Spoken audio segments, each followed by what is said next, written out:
Андан кийинки дагы бир мисалы соода сатыгын жөнүндөгү илимсиз жүргөн адамдардын катачылыктарын айта кетели. Мисалы биздин шариятыбызда сүткорлук арам болгон, тыюу салынган. Пайгамбар саллаллаху алейхи вассаламдын көптөгөн хадистеринде, Куранда дагы ачык айкын сүткорлук деген биздин баягы кыска түшүнүк менен жанагындай процентке акча берүү деген да. Кыска деген кандай эми? Ушул сүткорлуктун бир эле бөлүгүн ушундай түшүнүшөт дейлерчи. Бир эле бөлүгүн ушу сүткор демек бирөөгө карыз берсең, ушу акча менен берип кайра өндүрүп алсаң ушу депчи. Муну түшүнгөндөр да ушундай түшүнөт. Түшүнбөгөндөр көп аябай. Бул ушул сүткорлуктун башка да түрлөрү бар. Тамак ашка, даңга байланышкан сүткорлук бар. Алтын, күмүшкө байланыштуу сүткорлук бар. Ошону адамдар түшүнүшпөйт да. Мисалы Пайгамбар саллаллаху алейхи вассалам Муслим риваят кылган хадисте айтат: алтын менен, күмүш менен, тамыр, курма менен, туз менен бирдей өлчөмдө болуш керек, анан колмо-кол өтүш керек. Мындайча айтканда, соода кылып атканда бирдей өлчөмдө, анан колмо-кол өтүп, ошол жерден соода бүтүш керек деп айтылат. Мунун мааниси эмне? Мисалы, адам баласы алтын менен алтынды алмаштырып калса, күмүш менен күмүштү алмаштырып калса, жана хадисте келгендей, арпа буудайды айтпай кетип турмун, арпа менен буудайды алмаштырып калса, колмо-кол өткөрүп, анан ошол жерден соодасын бүтүрүш керек дагы, соода алуучу менен сатар менен эки жакка кетиш керек. Бул хадистин мааниси кандай? Бул хадистин мааниси, мисалы Пайгамбар саллаллаху алейхи вассалам айтып кетпеди, алтын менен алтын алмаштырган кезде биз муну эми кыргызча айтканда алтын менен алтынды алмаштырса, алмашты деп айтабыз. Шариятта бул соода деп эсептелинет да. Сатып алды деп эсептелинет. Мына ушул жаатта азыркы биздин жашообузда күмүш менен, алтын менен, же болсо акча алмаштыруу жайларында иштеген адамдар көп. Анан ошолордун көпчүлүгү ошо акча алмаштырып аткан учурда же алтын күмүш сатып атканда шариятка каршы келген жанагындай сүткорлук менен соодаларын жүргүзүп коюшат. Алар ойлошпойт ошо сүткор экенин, анткени алар окушкан жок, билимсиз да. Мисалы, жана айтып кетпедимби, алтын менен алтынды алмаштырып атканда ошо алмашуу деген бирдей өлчөмдө анан колмо-кол өтүш керек. Пайгамбарыбыз айтып кеткендейчи.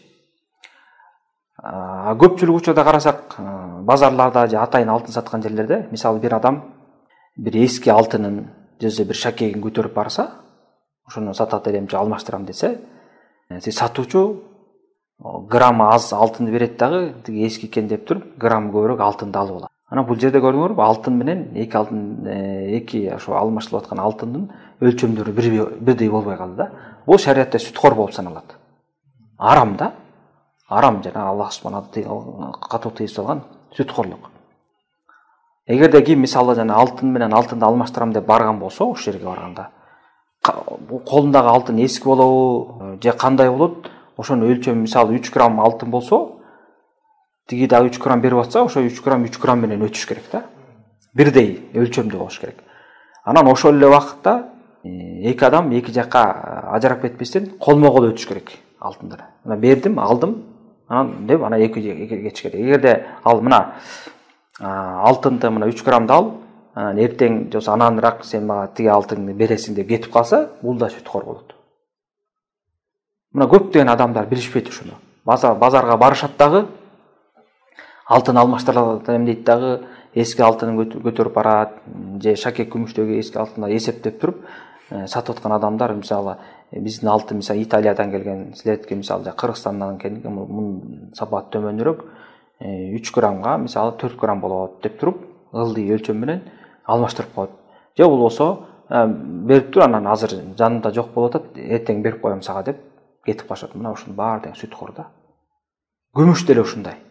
Күмүш менен күмүш болсо, алтын менен. Жана ошондой эле тамак жагында, продукт жагында дагы буудай менен буудай болсо, арпа менен арпа болсо дагы ушундай да. Мисалы, буудай менен буудайды кантип алмаштырышат? Мисалы, бир адам эгин айдайын деп атат да, буудай себейин деп. Анан себейин десе, жакшы үрөнгө жарагыдай буудай жок.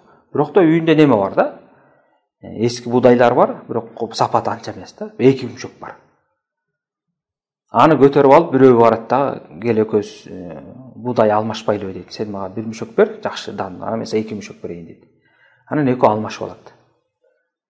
Мына бул жерде сүткор кылып атат да.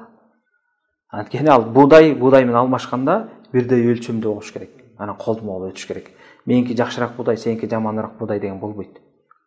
Эгерде жакшыраак буудайды алам десе, ал киши ал өзүнүн буудайын сатып, кандай башка базар анан тигинен жакшыраак сатып алыш керек. Көп адамдар билбейт дагы, илимсиздик менен эмне кылат? Сүт кол менен алмаштырып алышат. Арпаны да ушундай кылышат.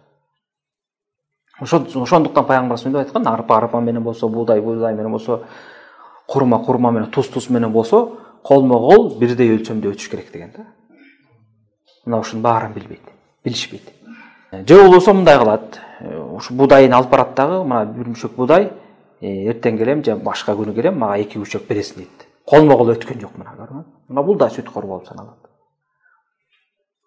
Эгерде кийинки маселе, ошо хадистин аягында келгенде, эгерде ушул түрлөр мындай алмашып калышкан болсо, анда каалашыңарча сата бергиле, бирок колмо-кол өтсүн дегенде, мындай башка түр менен башка түрдү сатып атсаңар алмаштырып. Анан колмо-кол болсо боло берет деген. Мисалы, жанагы биздин айткан мисалдар буудай менен буудай болчу, туурабы? Эми же болсо арпа менен арпа. Эми арпа менен буудайды алмаштыргысы келсечи, мисалы. Бирөө буудайга муктаж, анан арпасы бар. Мага буудай керек болуп атат деп, буудайы бар адамга барды да. Ошондо кандай алмаштырат? Сөзө кандай сатып алат? Мына бул учурда өлчөмдөрү бирдей болуш шарт эмес. Мисалы 2 мүшөккө 1 мүшөк, же 3кө 2 боло берет, бирок колмо-кол болуш керек да. Мисалы 2 мүшөк арпаны алып барса, буудайга алмаштырган алса, мына да 2 мүшөк арпа, 1 мүшөк буудай деп ошол жерден алып анан эки жакка кетип калыш керек. Мына көрүңүздөрбү, айырмасы мында. Бир түрдөгү, мисалы дам болсо, мисалы арпа менен арпа болсо, жана колмо-кол бирдей өлчөмдө болуш керек. Буудай да ошол. Эгерде эки түр болуп калган болсо, бирөө арпа, бирөө буудай болуп калса, анда өлчөм шарт кылынбайт. Аз көп болсо боло берет, бирок колмо-кол өтүш керек да. Мына көрүңүздөр, мына мындай нерсени биз үчүн баягы жөнөкөй болуп, айыл жергесинде көп болсо дыйканчылык менен алек болгон адамдар ушул нерсени билбей кылып жүрө беришет.